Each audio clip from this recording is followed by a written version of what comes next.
Hello and welcome to my channel. It's called American in Paradise.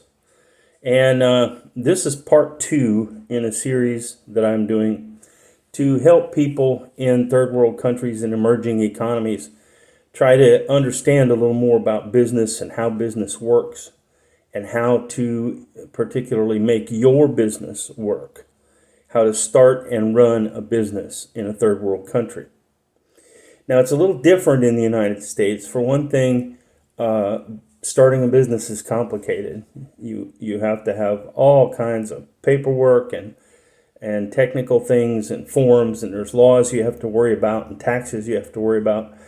In most third world countries, if you want to start a business, you just do it. If you want to start selling goat meat, you just get a goat and hang it in a tree and start slicing pieces off of it and selling it.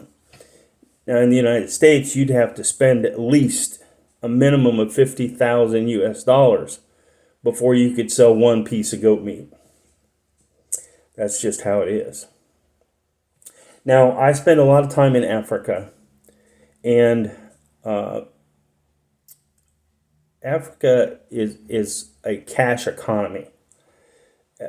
You buy onions from me, and I buy sugar from you, and you buy tomatoes from my cousin, and that everybody has cash, and that's kind of how everything works. There aren't that many people using the internet percentage-wise, and people don't generally advertise very much. So there are some hurdles, some problems you have to overcome. But as far as I'm concerned, the biggest problem is up here. You have to, in order to be successful in business, you have to think successful. You have to be successful in your mind before you can be successful in reality. So you have to know inside yourself, I can do this and I'm going to do this. And you have to do that. You have to know in your mind what you need to do and how you need to do it, and that you're going to do it and you're going to succeed. You can't say, well, I'm going to do it when this happens. I'm going to do it when that happens. I'm going to do it when I have more money. I'm going to do it when I'm over there. Just do it. My computer keeps coming on and off, and it's changing the light here. As an example, in Malawi in particular, East Africa in general, if a man wants a suit and he has 100 US dollars, which would be about 220,000 Malawi kwacha, and their change is tambala. You see, like this here, one tambala. Yeah, that's their coinage in Malawi. If he wants to buy that suit and he has $100 and he needs a suit, he's going to go buy the $100 suit, and he's just not going to have any money until the next money comes. Now, he has the suit, but he doesn't have money for food or tithe or helping anybody or anything else, because he spent all his money on the suit. So the difference is that me, for example, I don't ever spend new money. I don't do that. What I mean by new money is money that I just got. I'm not going to spend that. I'm going to use that money to make money and spend that money. So if I have $100 and I want a suit that's $100, then I'm going to go buy a cell phone or some tools or something like that, some antiques or whatever it is, jewelry, and I'm going to sell that. And then I have $200 or more than $200, and then I have $100 to go buy the suit with. And I still have the $100 I started with, so that I can pay my tithe and feed my family and pay taxes and do all those other things. So it's a question of how you look at money. If you think about money as something to spend, that's what you're going to do with it. If you think about money as a tool, something you use, all right, when you use your tools, do you just throw them in the sewer when you're done, or are you going to clean them up and take care of them and put them away? That's what you do with your money. You take care of it. My money isn't just for spending. My money has a job to do. It has to work for me. I'm going to take my money, I'm going to send my money out into the world, and my money is going to make friends and bring them back home to me. That's what I'm going to do with my money. I can wait on the suit. I don't have to have the suit today.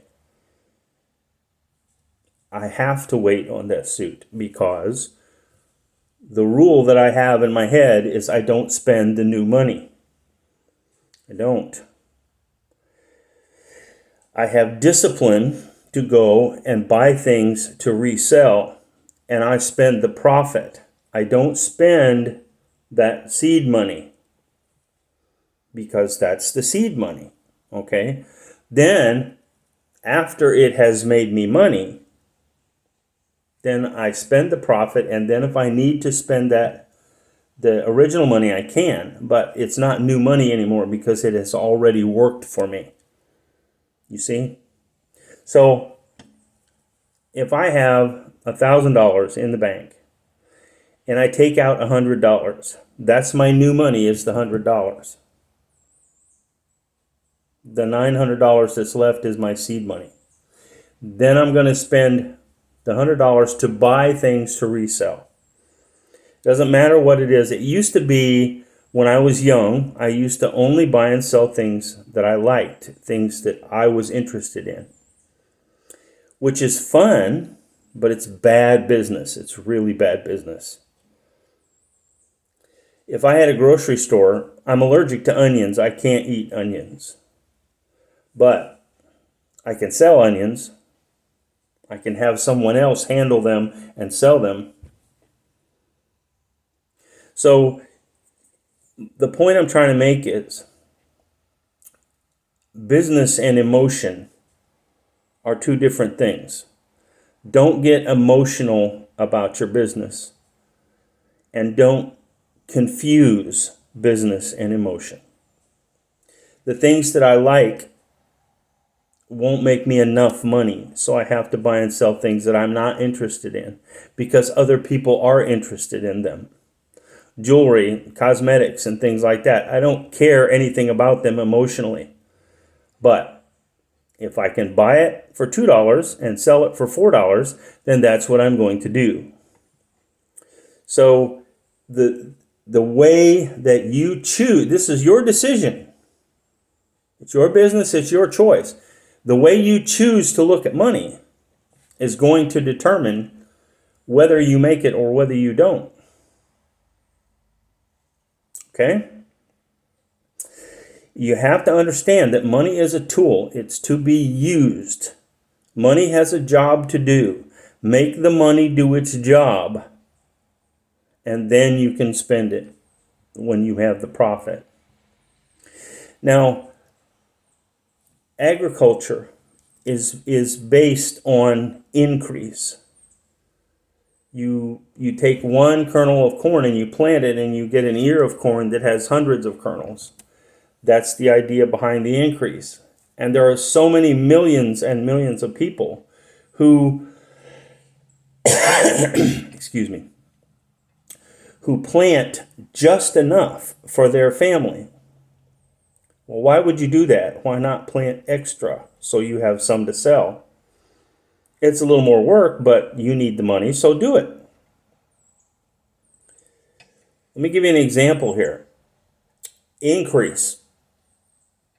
If you raise goats, if you raise chickens, if you raise rabbits, the reason you raise them is you take a male and a female and they make babies, and then they make babies and they make babies, and then you have a lot of animals to sell. That's how people get rich. That's how people make money. Now you have to be careful that those animals stay healthy. But animals are always going to make more animals. And plants are always going to make more plants. So grow as much stuff as you can grow that you can manage to care for properly. Then you'll have stuff that you can sell. It doesn't make any difference what it is, because if you're eating it, other people will eat it too. Whether it's popcorn or beans or squash or cucumbers, watermelons, or whatever it might be. Now it will help if you're growing something that other people are not growing. If you know 10 people that are selling tomatoes, but you don't know anybody that's selling watermelons, then you should be growing watermelons, because people will buy them, people pay good money for them, and you can make money. It takes a lot of care to grow watermelons, but that's why they're valuable. Now, if I take 10 mice, now lots of people in Africa eat mice, so if you're from some place where they don't eat mice, then I'm sorry if you get offended about this, but that's the way it is. There are billions of people on Earth that eat mice. If you take 10 mice, at the end of a year, as long as you feed them and keep them from starving, or keep them from weather, so they don't get too hot or too cold. If you feed them at the end of 1 year, you're going to have 1 million mice. Now, if you live in Malawi, let's say, for instance, you get 50 kwacha for a mouse. At the end of a year, that's 50 million kwachas. Think about that. And mice will eat almost anything. They'll eat rice husks. They'll eat gaga, which is leftovers after the corn is processed into cornmeal. They'll eat the mango peelings. They'll eat nearly anything. So you have very little expense, and you have a lot of profit potential. Your family can eat them. Your friends can eat them. You can sell them. They're very easy to take care of. They're easy to prepare. So the idea is increase. And think about, what would you do if you made 50 million kwachas next year? What would you do with that money? Now, this is part 2 in a series of business classes that I'm recording, and there's going to be 3 or 4 more. So if you'd like to like and subscribe, if you enjoyed this, if you thought you learned something from it, you should like and subscribe and hit that notification bell, so that when the next in this series comes out, you will know and you'll be able to learn more.